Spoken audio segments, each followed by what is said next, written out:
नेमिया की किताब अध्याय 9 पाप का अंगीकार। फिर उसी महीने के 24वें दिन को इजरायली उपवास का टाट पहने और सिर पर धूप डाले हुए इकट्ठा हो गए। तब इजराइल के वंश के लोग सब अन्य जातियों लोगों से अलग हो गए और खड़े होकर अपने अपने पापों और अपने अपने पुरखाओं के अधर्म के कामों को मान लिया। तब उन्होंने अपने अपने स्थान पर खड़े होकर दिन के एक पहर तक अपने परमेश्वर यहोवा की पुस्तक पढ़ते और एक और पहर अपने पापों को मानते और अपने परमेश्वर यहोवा को दंडवत करते रहे। यीशु, बानी, कदमिएल, शबन्या, बुन्नी, शेरेब्या, बानी और कन्नानी ने लेवियों की सीढ़ी पर खड़े होकर ऊंचे स्वर से अपने परमेश्वर यहोवा की दुहाई दी। फिर यीशु, कदमिएल, बानी, हसबन्या, शेरेब्या, होशदिया, शबन्या और पतहाहा नामक लेवियों ने कहा, खड़े हो अपने परमेश्वर यहोवा को अनादिकाल से अनंत काल तक धन्य कहो। तेरा महिमा युक्त नाम धन्य कहा जाए, जो सब धन्यवाद और स्तुति से परे है। पाप अंगीकार की प्रार्थना। तू ही अकेला यहोवा है। सरग वरन सबसे ऊंचा सरग और उसके सब गण और पृथ्वी और जो कुछ उसमें है और समुद्र और जो कुछ उसमें है, सभी को तूने बनाया और सबों की रक्षा तू ही करता है और सरग की समस्त सेना तुझी को दंडवत करती है।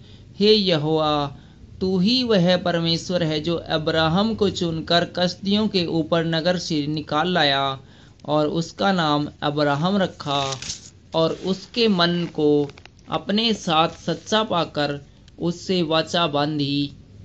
मैं तेरे वंश को कनानियों, हित्तियों, एमोरियों, परिज्जियों, यबूसियों और गिर्गाशियों का देश दूंगा।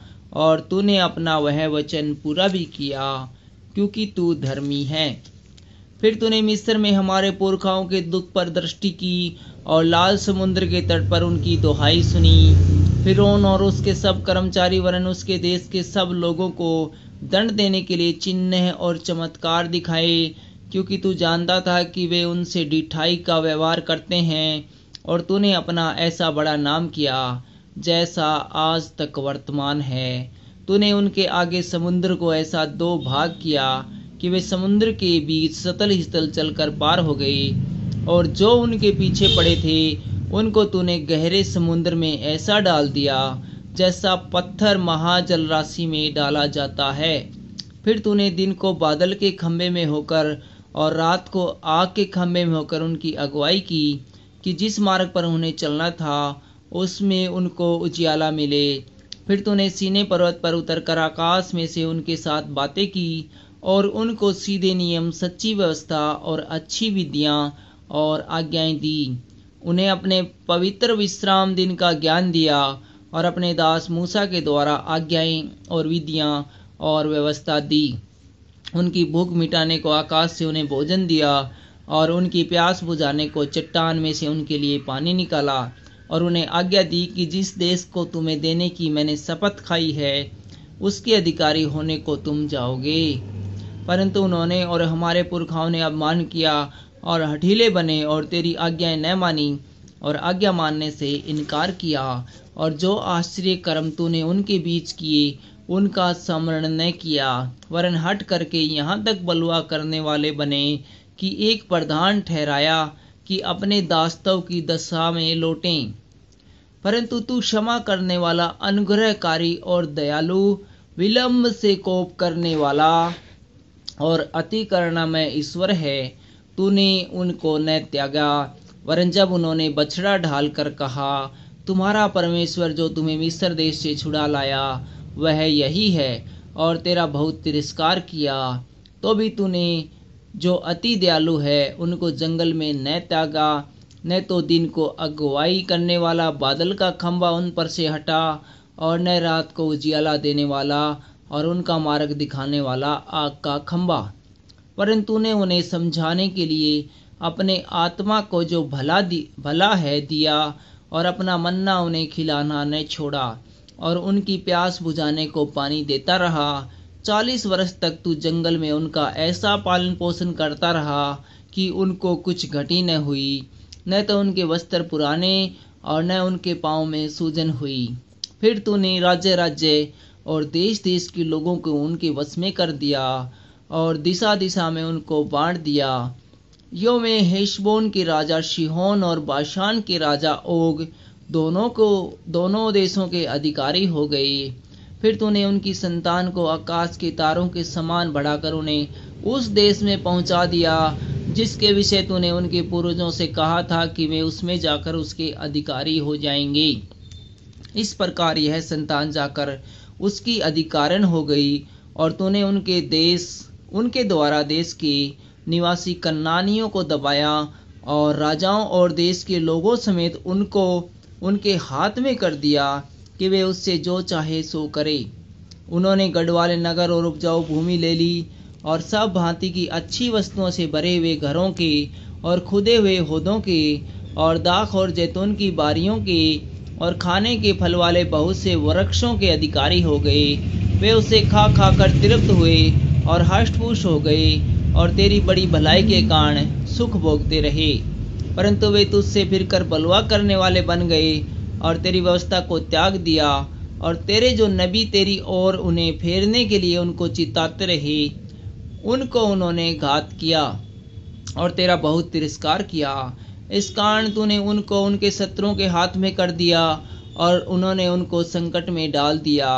तो भी जब जब वे संकट में पड़कर तेरी दुहाई देते रहे, तब तब तू स्वर्ग से उनकी सुनता रहा और तूने अति दयालु है इसलिए उनके छुड़ाने वालों को भेजता रहा जो उनको शत्रुओं के हाथ से छुड़ाते थे। परंतु जब जब उनको चैन मिला तब तब वे तेरे सामने बुराई करते थे। इस कारण तू उनको राजाओं के हाथ में कर देता था और वे उन पर प्रभुता करते थे।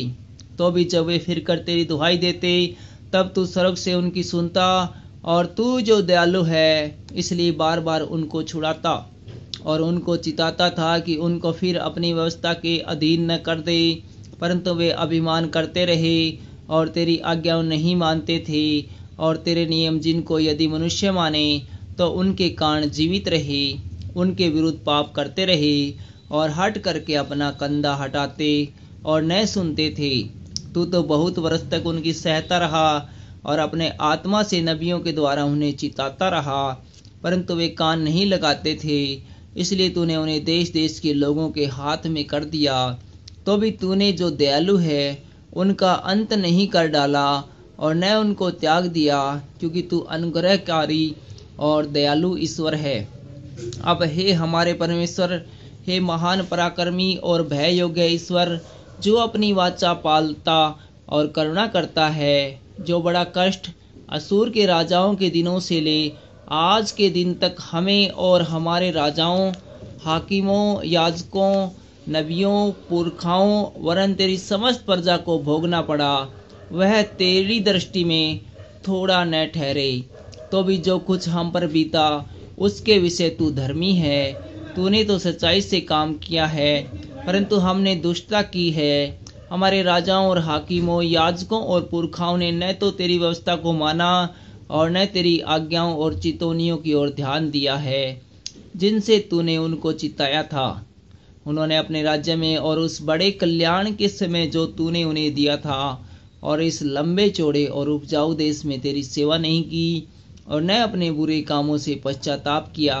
देख, हम आज कल दास हैं। जो देश तूने हमारे पितरों को दिया था कि उसकी उत्तम उपज खाएं, इसी में हम दास हैं। इसकी उपज से उन राजाओं को जिन्हें तूने हमारे पापों के कारण हमारे ऊपर ठहराया है बहुत धन मिलता है और वे हमारे शरीरों और हमारे पशुओं पर अपनी अपनी इच्छा के अनुसार प्रभुता करते हैं। इसलिए हम बड़े संकट में पड़े हैं। वाचा का बांधा जाना। इस सब के कारण हम सच्चाई के साथ वाचा बांधते हैं और लिख भी देते हैं और हमारे हाकिम, लेवीय और याजक उस पर छाप लगाते हैं। Thank you.